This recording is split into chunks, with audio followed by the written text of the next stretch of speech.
पर नजर डाल लेते हैं। राष्ट्रपति द्रौपदी मुर्मू आज संसद के दोनों सदनों की संयुक्त बैठक को संबोधित करेंगे। राष्ट्रपति के अभिभाषण के जरिए सरकार के कार्यक्रमों और नीतियों का रोड मैप देश के सामने रखा जाता है। साथ ही अभिभाषण में सरकार की तरफ से उठाए गए कदमों का भी जिक्र किया जाता है। यह संयुक्त बैठक लोकसभा चेंबर में होगी। आप सभी को बता दें कि राष्ट्रपति के अभिभाषण के बाद सदन में धन्यवाद प्रस्ताव लाया जाता है और इस दौरान सभी दलों की ओर से राष्ट्रपति के अभिभाषण पर चर्चा की जाती है। संसद के नए भवन में राष्ट्रपति द्रौपदी मुर्मू का ये दूसरा अभिभाषण है। गौरतलब है कि 17वीं लोकसभा के आखिरी सत्र के दौरान राष्ट्रपति ने संसद के नए भवन में संयुक्त बैठक को संबोधित किया था। तो 18वीं लोकसभा के पहले सत्र में आज राष्ट्रपति द्रौपदी मुर्मू सदन में दोनों सदनों को संबोधित करने वाली है और हमारे संवाददाता ज्यादा जानकारी के साथ हमारे साथ जुड़ चुके हैं। दिल्ली से ऋषि कुमार जुड़ चुके हैं। ऋषि, सुप्रभात। जब भी राष्ट्रपति का अभिभाषण होता है बेहद ही महत्वपूर्ण होता है, सबकी नजरें उस पर टिकी हुई होती हैं। आज जब सरकार का गठन हो चुका है, सबने संसद सदस्य के तौर पर शपथ ले ली है, साथ ही साथ स्पीकर का भी चयन हो चुका है, आज जब राष्ट्रपति का अभिभाषण होगा तो कौन कौन सी ऐसी प्राथमिकता हैं जिसे राष्ट्रपति देश के सामने रख सकती हैं? साथ ही साथ राज्यसभा का भी 264वां सत्र आज से शुरू हो रहा है। बिल्कुल, देखिए जिस तरीके से 18वीं लोकसभा के गठन के बाद अब देश के सामने एक नई सरकार है और इस नई सरकार की प्राथमिकताओं को आज हम राष्ट्रपति के अभिभाषण के जरिए देखेंगे। हम जानते हैं कि ये हमारे संविधान की प्राथमिकता में है कि जब नई सरकार बनती है तो सरकार के मुखिया के तौर पर राष्ट्रपति अपने दोनों ही सदनों राज्यसभा और लोकसभा के संयुक्त सत्र को संबोधित करती है और इसके माध्यम से वो अपनी सरकार के कामकाज को, खासतौर से चुनावों के बाद जो रूपरेखा बनी है उस नई रूपरेखा में अगले 5 सालों का पूरा लेखा जोखा वो जनता के सामने रखते हैं, देश के सामने रखते हैं। निश्चित तौर से प्राथमिकताओं में हम जानते हैं हमारे देश में इस समय जो पुरानी सरकार है एनडीए की, वही सरकार जब तीसरी बार आगे बढ़ी है तो जो पूर्व के कामकाज हैं उनको आगे बढ़ाने की पहली प्राथमिकता तो रहेगी, लेकिन नई प्राथमिकताएं क्या होंगी इसको लेकर भी आज सबसे ज्यादा कौतूहल है कि नई सरकार जो तीसरी बार लगातार एनडीए की तीसरी बार जो सत्ता आई है उसकी अब तीसरे कार्यकाल में प्राथमिकताएं क्या हैं।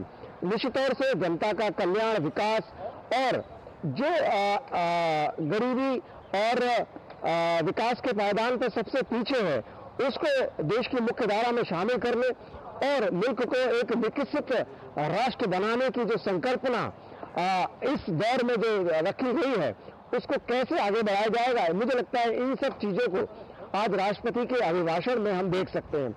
जैसा कि हम जानते हैं परंपरा है, राष्ट्रपति जब संसद भवन पहुंचेंगी तो दोनों ही सदनों के जो पीठासीन यानी कि लोकसभा अध्यक्ष और राज्यसभा के सभापति उनकी अगुवाई करेंगे और उन्हें जो चेयर है वहां तक लेके जाएंगे और इस परंपरा को आगे बढ़ाते हुए राष्ट्रपति उस समय पूरे सदन में, खासतौर से लोकसभा में जो लोकसभा और राज्यसभा के सांसद उस समय मौजूद रहेंगे उनको संबोधित करेंगे।